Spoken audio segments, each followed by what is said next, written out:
Student welcome to my channel. तो सरकारी कर्मचारी मानक पई बहुत बड़ खुशी खबर आपण मानक पई रहउची जोटा कि आपण अपडेट आछि न्यूज़ पेपर रे सरकारी कर्मचारी को महंगा भत्ता 2% बढ़िल। ओके ता विषय डिटेल्स जानिबा आपण कोन अपडेट दैछि मुख्यमंत्री मोहन चरण माझी। देखो भुवनेश्वर मुख्यमंत्री मोहन चरण माझी आज राज्य सरकार कर्मचारी को महंगा भत्ता 2% वृद्धि घोषणा करछ।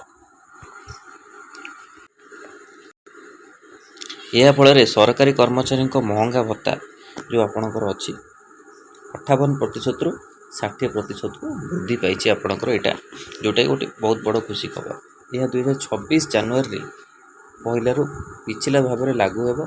यह वर्धित महंगा भत्ता चलित मे मास दरमार नगद आकार मिल।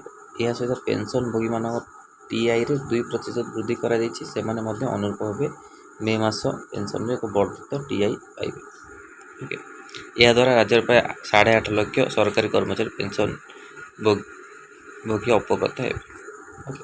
तो यहाँ इम्पोर्टाट आप अपडेट जो कि सरकार तरफ आपंकर महंगा भत्ता 2% बढ़ी सरकारी कर्मचारी मानी कि पेंशन जो अच्छा पेंशनधारी से भी टीआई 2% बढ़ी। तो यहाँ गोटे गुड न्यूज आप मे मसरू आपंकर जो आप दरमा मिल से आपको मिल जाए।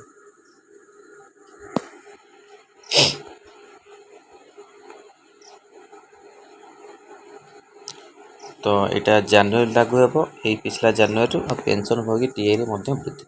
तो ये दुईटा अपडेट आपंकर रोचे जोटा कि मुख्यमंत्री मोहन चरण माझी 2% आपंकर भत्ता बढ़ी महंगा भत्ता ता सहित पेंशन भोगी टीआई वृद्धि।